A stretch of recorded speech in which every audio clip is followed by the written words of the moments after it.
જય માતાજી, જય શ્રી કૃષ્ણ। આ જગ્યા છે ગૌશાળા જ્યાં બની રહી છે અને પછી થઈ ગઈ આવી।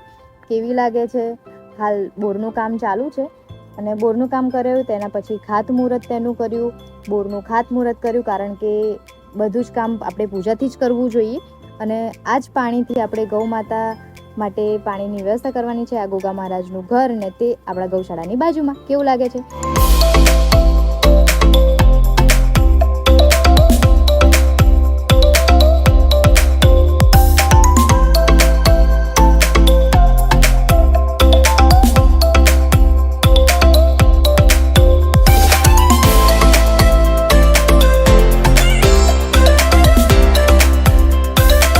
કરી નાખી અને આ છે આપણો ગૌ માતાનો વગડો જે આપણે પૂરણનું કામ કર્યું છે।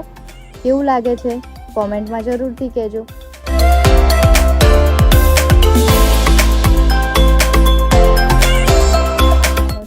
ઉપર જો મસ્ત સરસ મજાની કેરીઓ ખાવા જરૂરથી આવજો।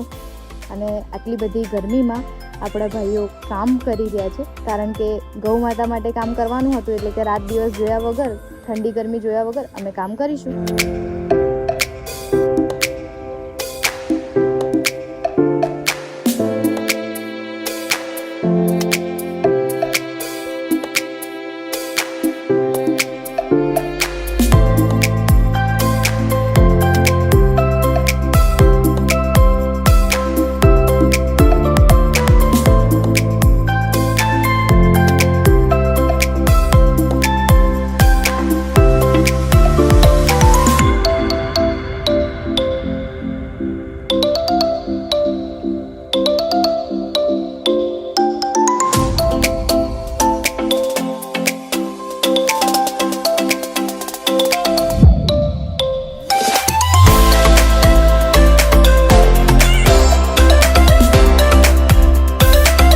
રાત્રે પણ કામ ચાલુ હતું અમારું।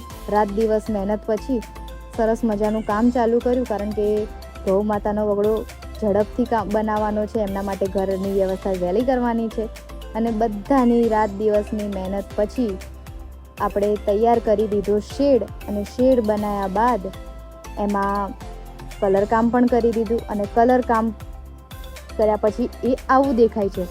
કેવું લાગે છે? કેવો લાગ્યો કલર તમને? મારી પસંદગી સારી છે ને? મને ખબર જ છે।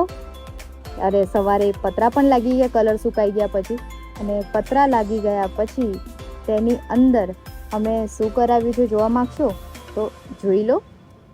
પતરા લાગી ગયા પછી અમે પક્ષીઓ માટે વ્યવસ્થા કરી છે। કેમ? કારણ કે આપણા ગૌ માતાના વગડાની આસપાસ બહુ બધી ચકલીઓ અને બહુ બધા પક્ષીઓની ચહેક મહેક હતી। એમના માટે થોડીક વ્યવસ્થા કરી છે। ભવિષ્યમાં આપણે એમના માટે પણ વધારે સારી વ્યવસ્થા કરીશું, પણ હાલ આટલી કરી છે। અને આ હું પાણી છાંટું છું। કેવું લાગ્યું આ અત્યાર સુધીનું કામ?